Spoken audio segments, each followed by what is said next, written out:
मुंबई कांग्रेस के महासचिव संचार प्रभारी जयराम रमेश कहते हैं, चंदा डेटा का सम्मान और अन्नदाता का अपमान। मैं एचएम से कहना चाहता हूं कि ईडी, सीबीआई और आईटी है, ये कांग्रेस के हाथ में नहीं बल्कि भाजपा के हाथ में है। इसीलिए हम पर आरोप लगाना ठीक नहीं है। 2016 में ये नोटबंदी थी, अब 2024 में ये खाताबंदी है, 2019 में ये बालाकोट एयर स्ट्राइक है और अब 2024 में ये सर्जिकल है। कांग्रेस के खिलाफ हड़ताल। लोगों ने हमें क्राउड फंडिंग के माध्यम से जो पैसा दिया है उसका भी हम उपयोग नहीं कर सकते क्योंकि हमारे खाते फ्रीज कर दिए गए हैं। तो चंदादाताओं को सम्मान, अन्नदाताओं का अपमान, यही किसान विरोधी नरेंद्र मोदी की रणनीति है।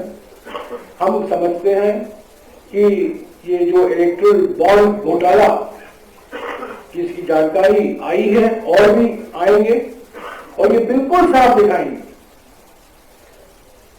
मैं गृह मंत्री को कहना चाहता हूं कि ईडी, सीबीआई, इनकम टैक्स हमारे हाथ में नहीं है, ये बीजेपी के हाथ में है, प्रधानमंत्री के हाथ में है, गृह मंत्री के हाथ में है।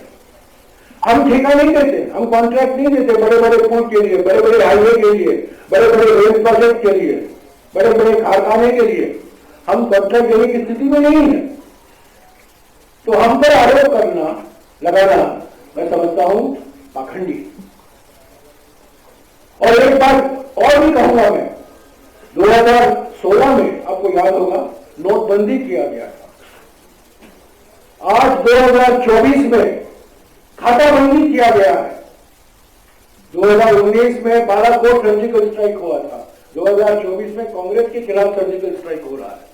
हमारे खाते बंद किए गए हैं,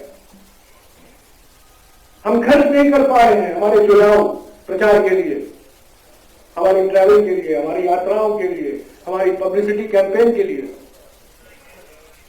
तो जो हमने जनता से पैसा इकट्ठा किया है, क्राउड फंडिंग की है, तो जनता ने, देश की जनता ने कांग्रेस पार्टी पर भरोसा करके चंदा दिया है, उसका भी हम इस्तेमाल नहीं कर पा रहे हैं क्योंकि हमारा खाता ठंडे बक्से में डाला गया है, फ्रीज किया गया है, हम चला नहीं सकते। तो एक तरफ चंदा इकट्ठा कर रहे हैं गैर कानूनी तरीके से, सुप्रीम कोर्ट ने कहा है गैर कानूनी है, संविधान के खिलाफ है, और दूसरी तरफ कांग्रेस पार्टी को बिल्कुल आर्थिक रूप से अपंग करने की एक षड्यंत्र रचाया गया है।